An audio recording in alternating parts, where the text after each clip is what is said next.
Hola, me llamo Carlos Ayala y voy a hablar sobre la escuela del marxismo. Primero que nada, su origen. El marxismo tiene sus raíces en el trabajo intelectual de Karl Marx y Friedrich Engels. Karl Marx, de 1818 a 1883, fue un filósofo, economista y sociólogo alemán. Su obra más influyente, El Manifiesto Comunista, en 1848, escrita junto con Engels, estableció las bases ideológicas del marxismo. Marx también desarrolló su teoría económica en El Capital. Friedrich Engels, de 1820 a 1895.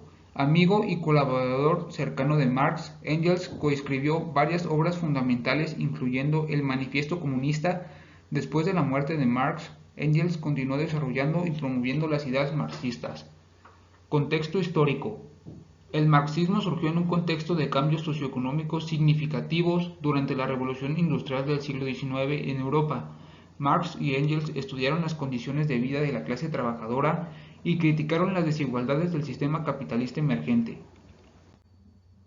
¿Qué es el marxismo? El marxismo es la doctrina de interpretación de la realidad propuesta en el siglo XIX por Karl Marx. Este modelo de pensamiento revolucionó el modo de comprender la sociedad y su historia, así como las fuerzas que se desarrollan en ella. Además, fue la base teórica para posteriores aportaciones o reinterpretaciones de parte de revolucionarios, pensadores y políticos como Vladimir Ilich Lenin, León Trotsky, Rosa Luxemburgo, Antonio Gramsci, John Lukács o Mao Zedong, entre otros. El marxismo deriva su nombre del apellido de su creador, cuya obra conjunta con Friedrich Engels de 1820 a 1895 sirvió de inspiración para el surgimiento de diferentes modelos políticos revolucionarios a lo largo del siglo XX, como fueron la Revolución Rusa, la Revolución Comunista China y la Revolución Cubana. Según su lectura de la historia, el destino de la humanidad era el advenimiento de una sociedad sin clases, a lo que llamó finalmente comunismo. Por otro lado, la crítica marxista del capitalismo y su modelo de interpretación de la historia forman parte de las llamadas escuelas de la sospecha, filosofías centrales en el pensamiento del siglo XX junto al psicoanálisis freudiano. Muchos de sus postulados aún se encuentran vigentes y muchos de sus pensamientos sobreviven en doctrinas posteriores, conocidas como postmarxistas. Principales ideas del marxismo. El análisis materialista de la historia humana. Según el marxismo, la historia de nuestra especie no es la más que la proyección en el tiempo de una lucha de clases, es decir, del enfrentamiento entre los distintos sectores sociales que han compuesto a la sociedad, por hacerse con el control de las medias de producción. Estos últimos, por lo tanto, son manejados por la clase dominante, que impone un modo de producción a su conveniencia y posibilidades. El modo de producción esclavista típico de la antigüedad, el modo de producción feudal perteneciente al medioevo, el modo de producción industrial propiedad de la sociedad industrial burguesa y finalmente el proyecto por Marx, el modo de producción socialista. En resumen, el análisis materialista de la historia humana en el marxismo implica examinar cómo las relaciones económicas y las estructuras de producción forman la base de la organización social y cómo los cambios en esta base conducen a cambios en la superestructura y en la sociedad en general. Este enfoque proporciona una lente para entender el desarrollo histórico y social desde una perspectiva económica y de clases. La crítica de la economía capitalista. En su análisis del capitalismo, Marx emplea los conceptos de su materialismo histórico para identificar el modo de producción propio de la burguesía capitalista, el cual puede simplificarse en la reproducción del capital y la explotación de la fuerza de trabajo de la clase trabajadora. Esta última, al carecer de capitales y de la propiedad de los medios de producción, debe vender a los capitalistas su capacidad de trabajo, con lo que ellos producirán bienes de consumo a cambio de un salario. Dicho salario le sirve a la clase trabajadora para consumir los bienes que necesita, entre los cuales están los mismos que ella produjo mediante su esfuerzo. Luego esos bienes son vendidos y el capitalista obtiene una ganancia en capitales que Marx llamó plusvalía y por lo cual no realizó ningún trabajo. La plusvalía puede invertirse y generar más capital, enriqueciendo al capitalista sin que la clase trabajadora participe de las ganancias de su propia labor. Bueno, en resumen, el postulado de la crítica de la economía capitalista en el marxismo implica una evaluación profunda y sistemática de las dinámicas internas del sistema capitalista. identificando aspectos que, según Marx, conducen a desigualdades, explotación y crisis. La noción de ideología. Este concepto es propuesto por el marxismo para explicar las formas de dominación mental que el sistema capitalista emplea para sostener a las clases dominadas en su sitio.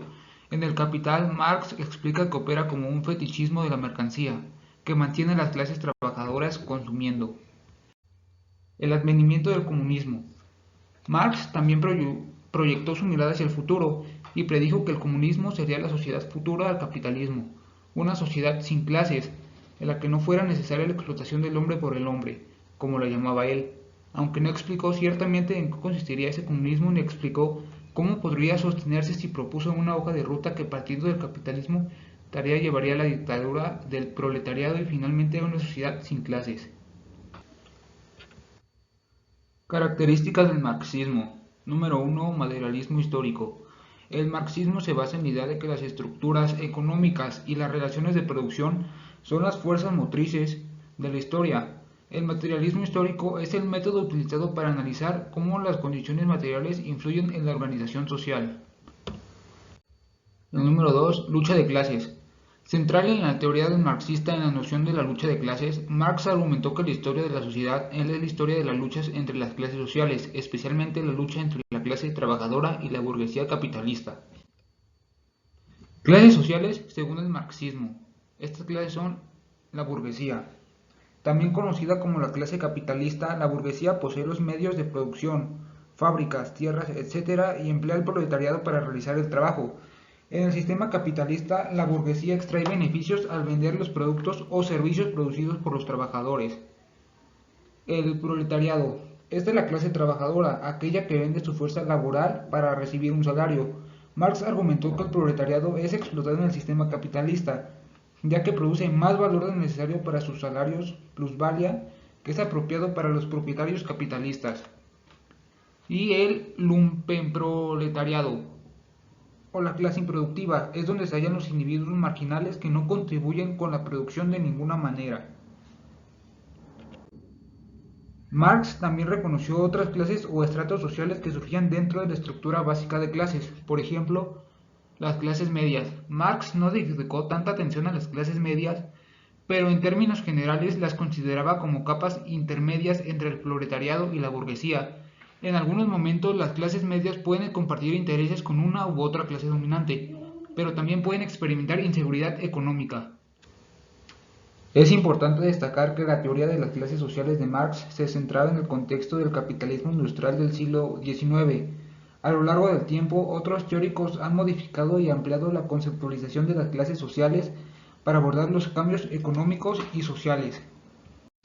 En mi punto de vista, yo elegí la teoría del marxismo, no la elegí por su inutilidad, ya que es fundamental y está muy marcada en la sociedad, ya que ninguna escuela sociológica es inútil. Sin embargo, yo la elegí por sus desventajas o críticas negativas hacia la sociedad, como por ejemplo el número 1, totalitarismo. Algunas aplicaciones del marxismo en la práctica, como en regímenes comunistas autoritarios, han llevado a formas de gobierno totalitarias y represivas. Los gobiernos represivos suelen estar asociados con violaciones sistemáticas de los derechos humanos, y eso es malo para la sociedad, incluyendo la libertad de expresión, la libertad de asociación, libertad de prensa y otros derechos civiles y políticos fundamentales. El número 2, fracasos históricos. Donde se ha aplicado el marxismo han fracasado los gobiernos ya que los gobernantes se apoderan de las riquezas del pueblo, donde ellos cada vez se hacen más ricos y el pueblo cada vez más pobre. Y el número 3, división de clases sociales. Esto es algo que está muy presente en la actualidad y esto disminuye la igualdad de oportunidades o el trato que recibe la gente al estar en un lugar. En las posibles soluciones, en primer lugar estaría ampliar más la participación ciudadana. Los ciudadanos puedan influir en la toma de decisiones y responsabilizar a los líderes gubernamentales, previniendo abusos de poder para así crear un ambiente más sano y justo. En segundo lugar, está el énfasis en la igualdad. Reforzar medidas que reduzcan las desigualdades sociales y económicas centrándose en los derechos y la equidad de las personas. Y en último lugar, el fomento de la transparencia. Permitir que la sociedad pueda exigir acceso a información y rendición de cuentas. Y pues, en conclusión, investigando sobre las diferentes escuelas del pensamiento sociológico y cuál podrá ser la más inútil o la menos importante, me di cuenta de que ninguna es menos fundamental que la otra, ya que todas cumplen un objetivo en específico en la sociedad. Y esto permitiendo que la sociedad siga funcional en el mundo actual en el que vivimos.